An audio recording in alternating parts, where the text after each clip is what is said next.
Bonjour tout le monde, aujourd'hui hors série numéro 2 pour vous montrer l'utilisation du JPEG dans la modélisation 3D. Pour faire ce logo, on va faire une insertion en Canva. On va chercher le fichier, c'est celle-ci, Open. Je le choisis sur une des faces, un des plans. Moi je vais choisir celui-ci. Pour travailler, je vais l'agrandir.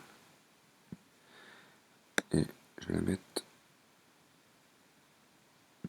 à 90 degrés. Je vais peut-être la faire un petit peu plus grande encore pour vous montrer l'exemple soit plus facile. Et entrer. Voilà. Donc maintenant, je demande à travailler sur ce plan-ci. J'ai mon logo qui est en filigrane. Donc maintenant, ce qui reste à faire,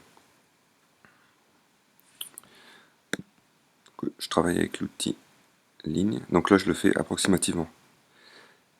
Pour un résultat parfait,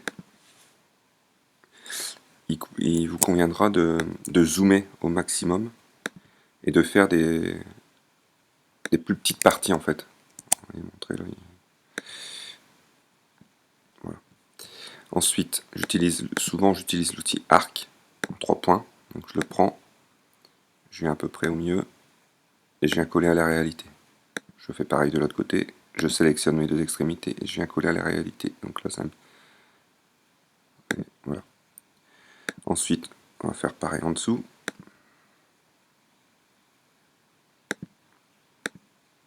Donc là, c'est vraiment de la... Enfin, je vous fais ça en vitesse pour vous montrer un peu le principe. Donc là, je vérifie bien que mes traits sont noirs et que je peux sélectionner la partie intérieure. Ça veut dire que tout mon dessin est fermé. Si jamais elle n'est pas fermée, je ne pourrais pas l'extruder. Donc maintenant que j'ai fait celui-ci, on va faire celui-ci. Donc pareil, vous voyez, il faut vraiment zoomer pour être au mieux, au plus proche de ce que c'est. Là, voilà.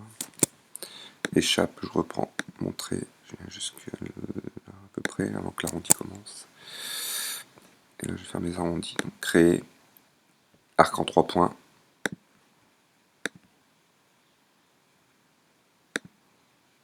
Voilà. Ici, on va refaire un arc en 3 points, créer arc en 3 points. On va les mettre.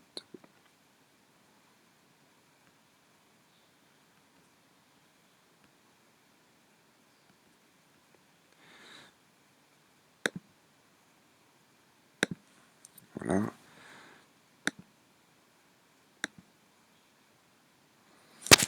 là, quand vous voyez que c'est trop gros comme ça, vous le faites en 2 fois.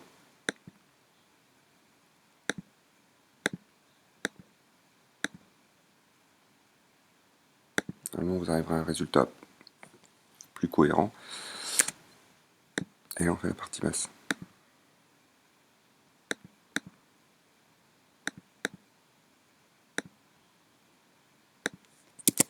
Je vérifie ma partie, je peux la sélectionner pour l'extruder.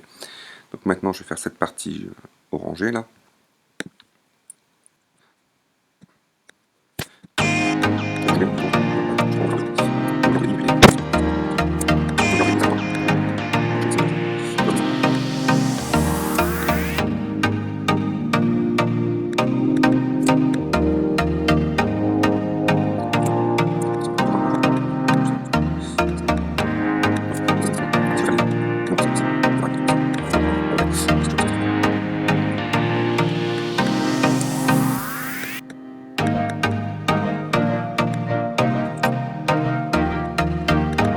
Donc maintenant, vous avez cette partie-là que vous pouvez extruder, celle-ci vous pouvez l'extruder, celle-ci aussi, et l'arrière. Donc, je ne vais pas faire l'intégralité du logo parce que c'est la même chose à chaque fois. Donc, par exemple, si vous voulez extruder cette partie du fond, vous la sélectionnez, vous faites E comme extrude, et on va partir sur 4 mm. Ok, donc on va regarder, il n'y a que la partie qui a été extrudée. Maintenant, je viens ici en bas à gauche, je resélectionne, je fais modifier mon esquisse, et cette fois-là, je vais éliminer, extruder cette partie-là et cette partie-là. Donc, en appuyant sur E, pardon, E, et on va leur mettre 6 mm. Quand vous regardez, du coup, maintenant, notre pièce est extrudée. sauf sur la partie où j'ai travaillé l'ombre, au creux de la partie orange. Donc on refait pareil, on revient ici, en bas, modifier l'esquisse, et on vient sélectionner cette partie-là. Cette partie-là, on va la faire à 5. Extruder à 5, donc E, et 5. OK. Voilà. Donc vous avez le petit décalage qui se crée. Vous avez réussi à refaire votre logo à partir d'un JPEG. Voilà, bonne journée à vous.